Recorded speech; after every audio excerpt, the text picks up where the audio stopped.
Hello, all my fellow light makers. It is I again, Malcolm Grissom with the Lighten Up Project. Thank you so much for coming back. Today, actually, for those of you who don't know me, I am Malcolm Grissom. I am the stand-up CEO and founder of the World Laughter Organization. And you're not. Sorry, you're not. I don't know what else to say. There can only be one Malcolm Grissom, and that's me. So I took that role. But you're special too. You really are. Anyway, the Lighten Up Project. I am so happy that you are joining us today because we are going to be talking about public speaking and everything around that. Because having something great to say, well, it's great, but being able to say it clearly, that's where the magic happens, right? So my guest today is Donna Riccardo. She is the founder and CEO of Red Stiletto. Get to the point. It's a public speaking company, a coaching company dedicated to helping people show up, speak up, and actually get results. With over 30 years experience, she's a distinguished Toastmaster. She has a distinguished Toastmaster award as well. But I think most distinguished Toastmasters do. So who am I to say? She has a background in global personal development. Donna knows exactly how to help entrepreneurs and other people communicate clearly with clarity, confidence, and impact. She's also the best-selling author of Public Speaking for Entrepreneurs. She spelled it right, by the way. She's a master at turning your message into something people actually remember.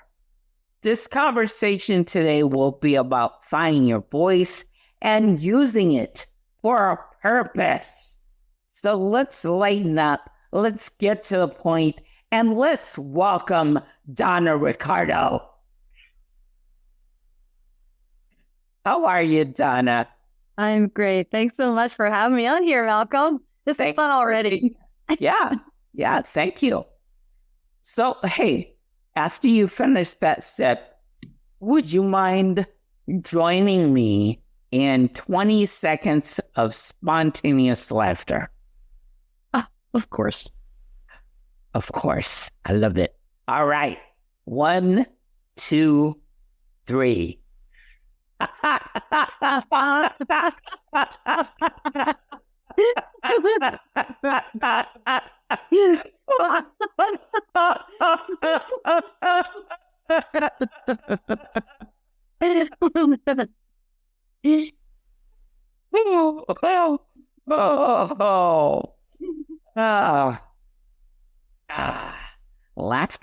Laughing is, I can't even talk and say it right. That's a laughing, not laughing. I'm putting T's. Laughing is great. Laughing is, it always makes me feel so much better after I laugh. And you're shaking your head, so I guess what's your relationship with laughter? Early and often. Nice and brief, early and often. All right, early and often. You want to expound on that? Sure. Well, firstly, I like to laugh. When I agree with you, it definitely makes me feel better. And even with that little short bit we just did, at first it's a little forced. And I've done things like that when on a photo shoot, and they'll say, just laugh. And at first you're like, ha, ha, ha. And then then it starts to get real because you realize how ridiculous it is that you're just laughing at nothing while they take pictures. And then you can't stop. Then a real laugh starts to come out. And even just now, it started to just be fun and silly and laughing for no reason. So I think it's really important to laugh, and I like to make people laugh. Well, not like you can make people do anything, because you really can't. But, I like to create a space around me where people are amused and they can laugh and they can show up their best way and they get to have fun and laugh themselves. Uh-huh. Mm-hmm. So do you ever use laughter throughout your... Let's talk about your personal life first before we dive into your company. So in your day-to-day, being an entrepreneur, because that's hard, do you ever use laughter in your day-to-day process? How intentionally I do it, but I think after this I will. But I notice that I am, like, I have 2 cats, right? And I find them highly amusing. And sometimes as I'm just feeling like, because, as an entrepreneur, some days are a little bit solitary and maybe not all that fun, especially doing the things that aren't that fun to do. And, I'll look around, I'll see my little cat over there on her little window perch and, her paws over the face. And, I'll look for things to be amused by and look for reasons to laugh. And, I think I will bring that in whenever I can. And sometimes I have to look for it. Mm-hmm. Mm-hmm. Yeah, for sure. When was the last time you actually had a genuine laugh? And what sparked it? That's a really good question that I do not have a really good answer for. Okay. No. Well, how about this? Let's talk about play. You do a lot of public speaking. You've done a lot of public speaking in your life, and your coaching, and play is a big part of public speaking. Big part of public speaking, being able to play. So where do you most play in your life, and where do you still hold back? Okay, so the play shows up when I'm working with my clients, and they'll, be talking. I'll be writing, let's say I'm writing a signature talk with them where I'm literally typing it with them and they're talking, and then I'll hear things. How can I make that more playful? How can I make that more fun? Or, well, I don't ask them really. I'll say, I think you should do this. You could say that, like your personality, because I can hear them and feel them. And yeah, I can hear what they would be comfortable with being funny about. And then I also do a lot of networking. I go to live networking events. I'm in a big chamber of commerce, and I go to a lot of networking. And so that is a great opportunity, being in person with people, to be playful. And I even run a networking group within this chamber of commerce. And I'm always looking for ways to make anything I do more playful. Okay. So you spent over 30 years helping people speak with clarity. What first drew you to this? Well, it was not fun or playful or any of that at first. In fact, when I was younger, my original career, I was a hairdresser. And I like to say it was divine intervention, that I was very clearly drawn, I wanted to do it. And I don't know why, because I really don't like doing it. And I have since many years, but now that I did it, and then I have since stopped. But I think I was terrified. And I had this very strong, let's say, message came to me one day that I was to teach. And it was not to be ignored. And I thought, well, what will I teach? I guess I'll teach what I have, which was hair cutting, and started out teaching other hairdressers at first. And that was not easy. It was not fun. It was quite terrifying. I had to be rescued on the stage a couple of times in different high stakes scenarios. And then over time, then I think that was not okay with me. that I could not be myself, that I could not be comfortable, that I could not do something that I wanted to do because I was so scared of expressing myself. And so I over time, I did the work to do that. And now, fast forward, it has become, and for a long time now also, but it has become fun. It has become fun because I don't feel stuck inside myself anymore. Okay. Is there, so for our listeners, for the listeners out there who still feel stuck inside themselves, do you remember what it was that first instinct or that first time, incident, event, however you want to define that you realized, hey, I don't have to be stuck inside myself, and this is what I can do about it? I don't know that there was a moment. It was more like it dealing with myself and unfolding. I suppose if I had to pick something, it was after I had worked with a couple of different professional hair product manufacturers, and I went around and taught their classes. And the first company that didn't go so well, there was no training. And I think I taught a 20-minute product knowledge class. I taught a 20 product class in 20 minutes. Like, I taught so fast.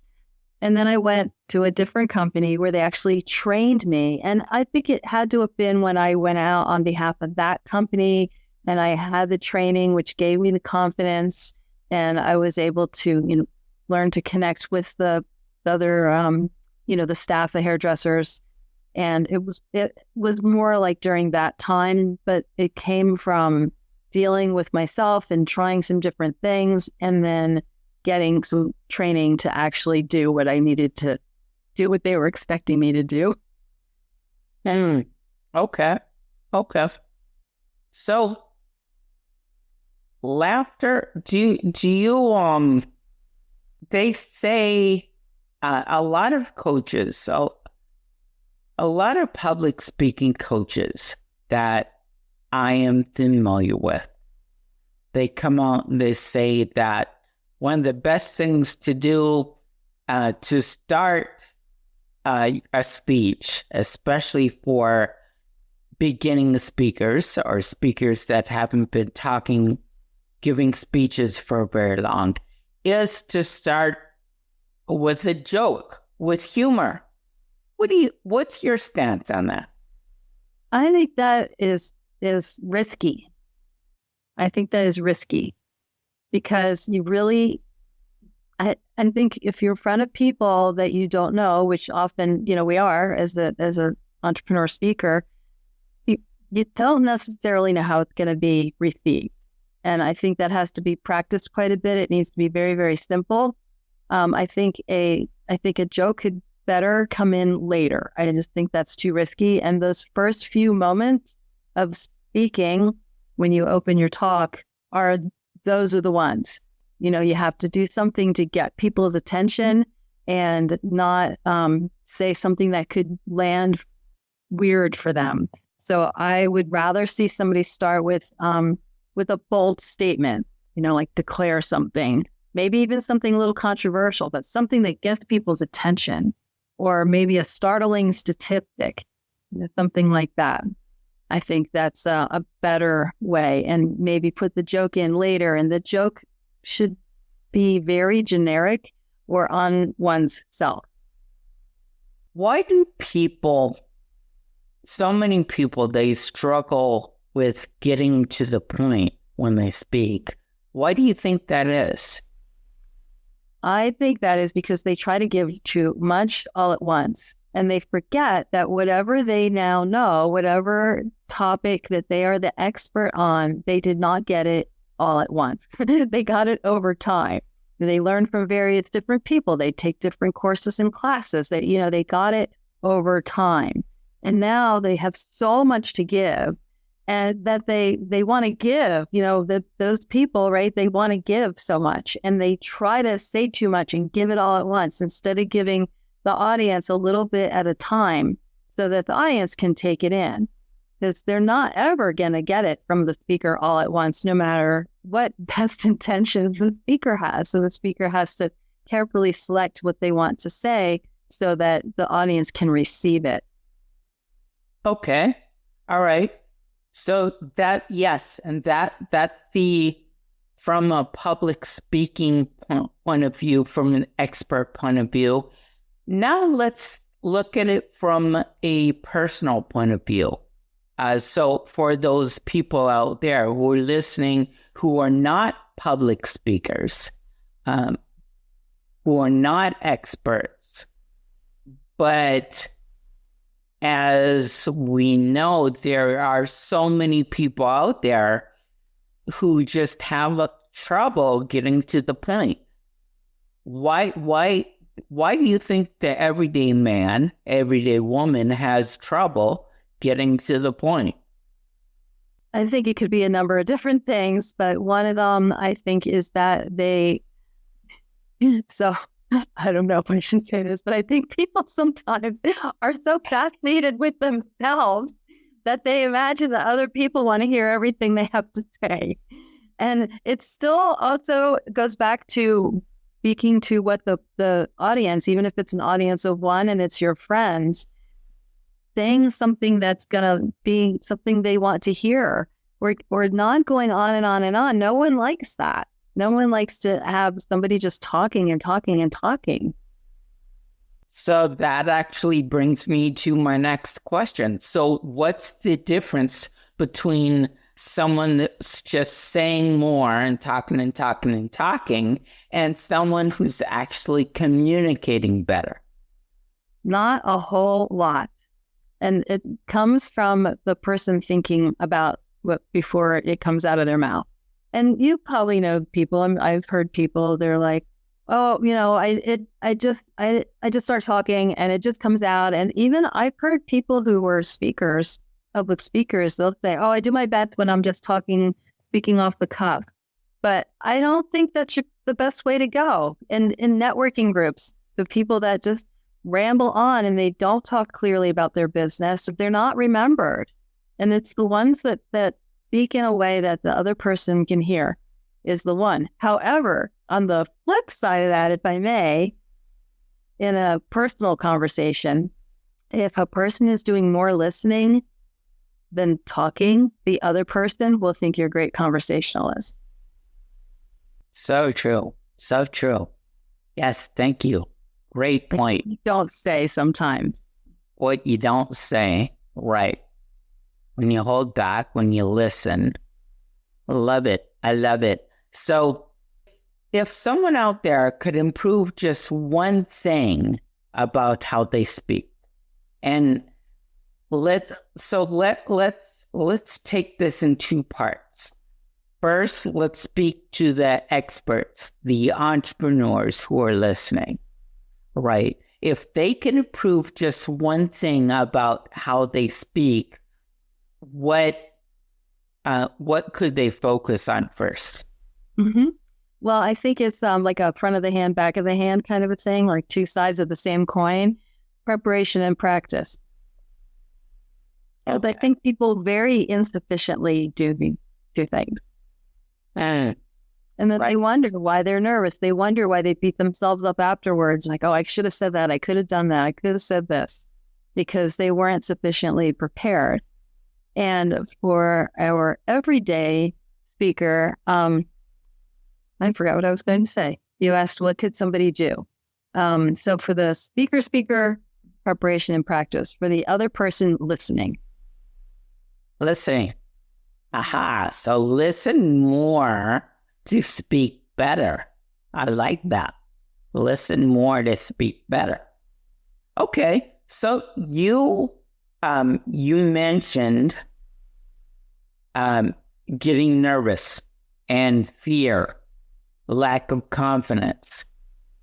So where does that real speaking confidence come from, and how is it different from the people that say, I'm just going to go wing it? Well, I think it comes from knowing what's important, being connected inside yourself. to why what you're saying matters. Right. Okay. How does a speaker go about creating a relationship with the audience? Well, first of all, it helps to know, and I'm not sure that people always do this. It helps to know who the audience is. And even look for, as an entrepreneur speaker, even looking for audiences that could be, full of people that might be able to become your clients, right? So there's that. Yeah, that's a big one, actually. Okay. All right. Like know who you're speaking to. How can someone show up powerfully even when they don't feel 100% confident, even when they haven't gotten as much practice as they would have liked? How can they still show up confident? That is the source of that is inside oneself. And I think when people are trying to remember what to say and how to say it and what words come next or what do I do with my hands and all that they're up in their head. So that confidence is actually an inner thing. I like to say public speaking is an inside job because that's an inner experience. That's where, again, you're connected to what's important to you, but you're in your body, like literally in your body. You're not like thinking and all up in your head. And I like to, to help ground myself, feel my feet on the floor, feel my breathing. This is the time people will say, oh, I always run out of breath because they're kind of choking up their breath way up in here instead of breathing in their full body and feeling themselves connect to the floor and feeling their own presence. It's being connected inside oneself, inside their body that will give that. Okay. So let's talk a little bit about neurolinguistic programming. How does that neurolinguistic programming, how would that help people become better communicators? Because that is, I will say in short, is all about how you communicate to yourself, which translates into how you communicate to others. So again, that's part of the inside job aspect of being a human being, because really don't want to be a different person in front of others. Like whether it's one person or 100 or 1,000 or 10,000, you want to be that same person everywhere. Right. And NLP can help you with that. Okay. So what's one NLP-based technique then that our listeners can immediately use to improve how they connect with others? Well, one little technique that I like to use is so you know how we all have that little voice that talks to us, and it's not really our friend most of the time. I mean, if it's your friend, by all means, keep it. But if it's saying things to you that are not friendly, this voice is not your friend. So I think to take a minute and be quiet, be still, and hear what it's saying. It's probably saying this is stupid, like I don't have an inner voice or something like that. That's the voice. And see if you can make it maybe sound like Mickey Mouse. Maybe make it have a different voice. Maybe make it go higher, make it go lower. Then see if you can move where it's coming from. Where is it coming from to start with? Maybe it's coming from over your right shoulder. See if you can move it across the room. See if you can relocate the sound and the texture and literally the location of where it appears to come from. And that can help take the charge off it, because usually we think that voice is true and we think it's really us, and it's neither one. Okay. So you're talking a little bit about being playful with that inner voice, right? And I love that, because that's actually a bridge back to talking about humor. So we were talking about opening up with a joke, and making a joke later in the speech, as you suggested. But how can people use humor effectively without forcing it? I think the best way is to, and people are so serious. I mean, you know this, right? The best way is on oneself. And if you're going to use it in a talk, it has to go with what you're saying. It can't be humor just for the sake of humor. It has to go with what you're saying. And I think that one of the best ways is to make fun of yourself. Not in like a self-deprecating way necessarily, but a tiny bit of that is okay. But I think that's the best way, is your own best example. Right. Okay.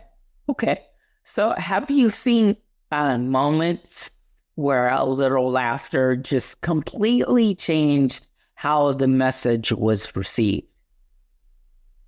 Like in life, do you mean, or moments of what kind? Yeah, like either in life or in your coaching or in Toastmasters.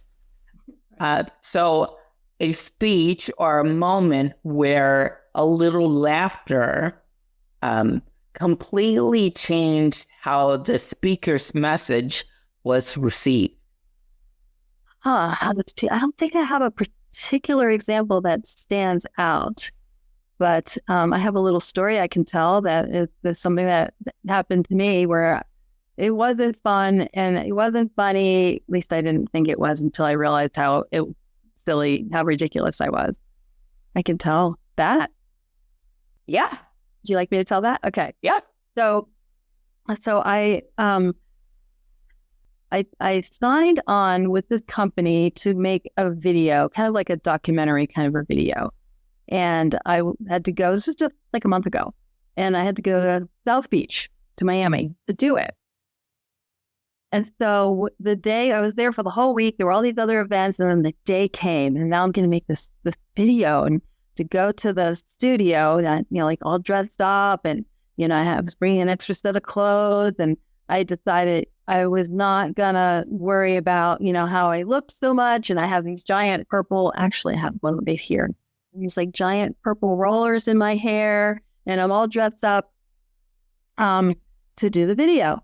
And I was going to go pick up a sandwich. Oh, it's really hot and really humid for the first time for the whole week, right? And of course, this day was the day. So that's why I've left the rollers in my hair. So I'm out, like now I go down the street, I go down the block to get a sandwich to take with me. And so I get over to the place and they don't have my sandwich. And I'm carrying all these clothes because I was just going to get an Uber. And, once I grab my sandwich down the block. Well, and I'm wearing 3-inch shiny red, pointy stiletto heels in this outfit, right? So I got the dressed up outfit, I got the purple rollers, I got the the red high heels on, I'm carrying all this stuff. All I was going to do is get a sandwich and get a cab. So I go in the place and they don't have it. So I was not happy because now this is going to make me late. So I go, okay, they go, well, you accidentally ordered it at our other location. It's just 4 blocks away. So now 4 blocks. How 4 blocks? In the heels, like by the time I wait for a car, I could be there. So with all my stuff in the heels with the purple rollers, I start trudging down the avenue. This is like the main avenue down the middle of South Beach. And I'm trudging with all my stuff. And I was getting madder and madder and madder. And it's not 4 blocks. It's not 5 blocks. And finally, it's like more like 6.5 blocks, right? In that last block, I was like miserable. And I finally went, you know what? This is ridiculous. This is ridiculous. Like, here I am, like, I'm going to be late. Like, that's the deal. Like, I just accept I'm going to be late. I let the people know. And here I am in the middle of this like major tourist area with these big purple rollers in my hair, with my high heel shoes on.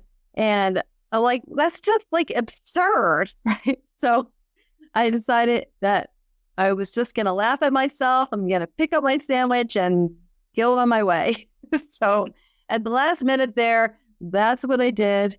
And I called the Uber and, I got to the place. But it did not start out funny at all. Hey, life is great. Throwing you zingers and U-turns and not giving you what you expected or want sometimes.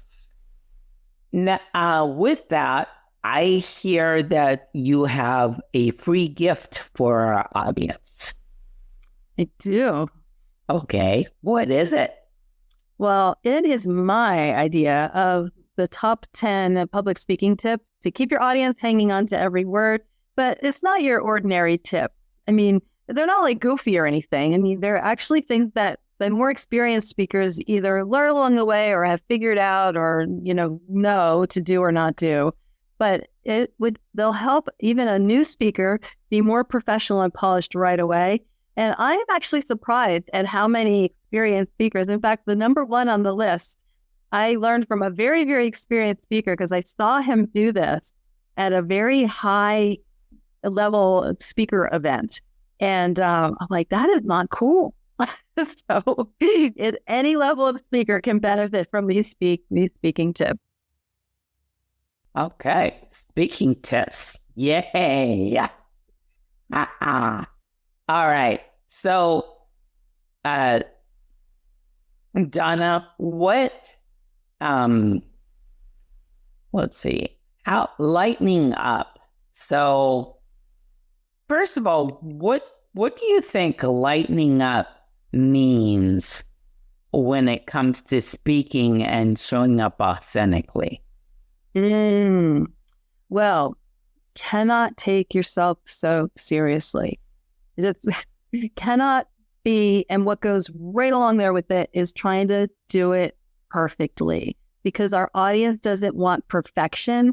They want authenticity. They want our humanity. I like to say they're greedy. They want all of us.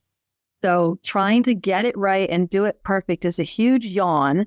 And the audience is not going to be inspired, motivated, interested, amused, or anything else we might like them to be, because that is just not what they want.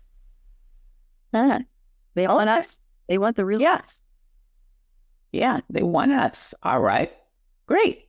So, Donna, finish this sentence for us, please. Speaking isn't about being perfect. Speaking isn't about being perfect. It's about being real and giving your true self-expression to others. I love it. And Donna, thank you so much for being on the Lighten Up Project today and joining the newest member for the Lighten Up Nation. Thank you very much. And for our audience out there, thank you so much for your continued support. We could not do this without you. Please, if you like this project, if you like what we're doing, if you want to share more laughter, more humor, more play with other people in the world, invite them to our podcast, invite them to our Facebook page, invite them to leave a review for our podcast on your favorite platform, or invite them to our YouTube channel. That's so many invites for you. Keep coming back and remember that every smile can open a door. Every laugh can open a heart, and every step can be your next victory. Until next time, I've been Malcolm Grissom, and you haven't. No, I'm sorry, you haven't. As Donna said, speaking is about showing up authentically, and I am authentically Malcolm, and you're not. So, sorry. Keep coming back. Love y'all. Take care. Bye. Stressed out, stuck, or leading on autopilot? It's not a motivational problem. It's a connection problem. My weekly virtual improv classes boost engagement, collaboration, and retention, all while having fun. Register now for a complimentary month